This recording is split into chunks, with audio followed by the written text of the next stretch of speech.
So in our decade series, we're up to the 2010s. The trouble is, no tube stations were built in this decade. However, in the previous episode, I asked for suggestions, and loads of nice people, thank you, said why not go and do the Overground section between Shoreditch going up to Dalston Junction and the stations that opened, or reopened as it were, back in the 2010s. Actually, it was the year 2010 itself. So here's the history and everything you need to know about the stations on this branch of the London Overground.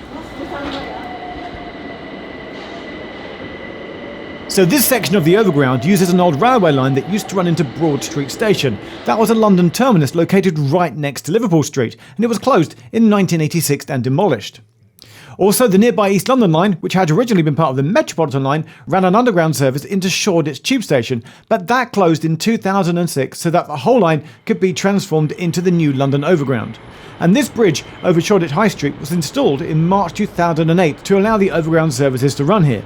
And then as it used the old alignment of the East London line, it meant that Shoreditch Tube Station had to close, which is why if you nip down Pedley Street off of Brick Lane, you'll get to the location of one of the Underground's abandoned stations. So I am sat with Overground trains running past here, presumably in a second, in the exact spot where East London line trains, formerly part of the Metropolitan line, used to come in and terminate here at the single platform at Shoreditch Station. The old station building is behind me, and this is the perfect time where I'm glad that I have a large collection of old tube maps, because I can dig in to my old tube map collection and show you some of them, because the first one is from late 2007. There's a warning that from December 2007 the East London line is going to close, and then in the March 2009 one it actually says East London line is closed for major line extension work to become part of the Overground network, and it's like a dotted line with buses in. And then in the October 2010 map, which by now it has opened, it shows you the East London line not going to Highbury, only went to Dalston Junction. That's what a lot of people don't remember. The Canonbury and Highbury bit came later, and trains going down to New Cross, Crystal Palace and West Croydon only, because the Overground through to Clapham Junction hadn't happened then. That's my favourite from October 2010. Also, when the old line into Broad Street was cut off, part of the viaduct remained, and some old Jubilee line trains were placed up upon high here and are in use today as an office space. Yes, this is Village Underground, and the trains we think were installed in 2007. There's even a small garden space up here apparently. At this point I took a short walk to go and find the location of the abandoned Shoreditch station. That's the non-underground one that used to run into Broad Street. If you look on Google today, you can easily see where the tracks widen here, and there's now a gap where an island platform once used to be. And down at the junction by the traffic lights, the street level building is still there, but it's not currently in use. And my favourite part of this old station is if you stand beneath the railway bridges, you can see there's one there, then there's a gap, and then there's one there as the tracks used to separate and widen for the island platform. And in the background, can you see that little arch, that doorway there? I very much suspect that that was some stairs down from the platform to street level.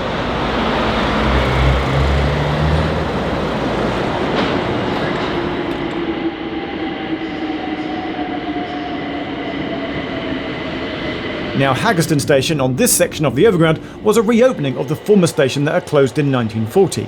But here at Hoxton, well, Hoxton was brand new as it opened on the 27th of April in 2010. And immediately outside the station is a brilliant free museum. If you've never been, then make sure one day you pay a visit to the Museum of the Home, which explores how people in Britain have lived and experienced the idea of home from the 1600s through to today. And also here is this First World War memorial that commemorates staff of the former North London Railway. The memorial was originally located at Broad Street Station, but when that closed in 1986, it moved to Richmond. But the memorial returned here to be much nearer its former location in 2011. Also, whilst at Hoxton, come to the southern end of the southbound platform, it may seem like a small thing, but I've always really liked the view of the trains just departing here, because it's elevated, they go around the curve, and you can see the city in the distance. I just like the view. And on the lift of the southbound platform, there's a brilliant tiny thing here which I spotted years ago, and it's still like it. When you press the lift button to go down, the arrow is actually pointing up in the wrong direction. It should be rotated through 180 degrees so that it's pointing down. If anybody watching this knows how to fix that, then that would be a little fabulous thing to do. So Haggerston station is next, and in the ticket hall here is this wonderful mural. This is The Elliptical Switchback by Todd Hanson, taking inspiration from 17th century astronomer and former Haggerston resident Edmund Halley.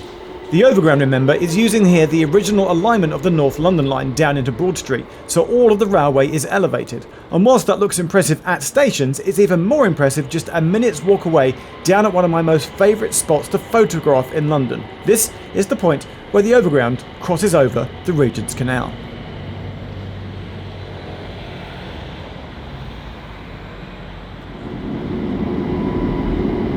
At Dalston Junction, where there's still what I believe to be the largest overground roundel on the network, there are 4 platforms. One for northbound trains and one for southbound trains, but there's also 2 terminating platforms in the middle as well. And I often see people get caught out here by not checking to see if the first southbound train is one that's departing from the middle platforms. That's platforms 2 or 3.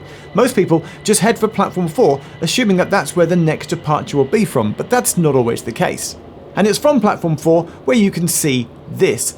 There used to be an old curve of track here, the East Curve, where trains used to curve round and head off towards Hackney. And when the new station was constructed, it was future-proofed by having this portal here where a curve of track, could be built in the future if ever that was decided to be restored. It's unlikely that it will, but it's nice that this space is there. That old curve closed like Broad Street in 1986, and in its place today is the brilliant Curve Garden, a community-run garden space, which also opened in 2010, the same year as this section of the Overground in this decade.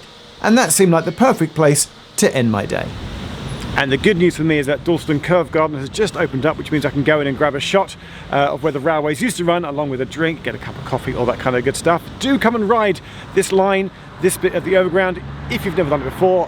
Reopened up in the 2010s. I mean, the Overground has expanded so much since then. It's great. I do love the Overground. That is it. That is the 2010s decade. There's only one more decade to go, 2020s, and you should have by now have worked out which station it's going to be next time, because there is only one station that it can be next time. And after that, we're going to need a whole new series, for me to go to stations, underground stations, other stations on the tube map around the network. But let's get the 2020s out of the way first. Until then, that's it.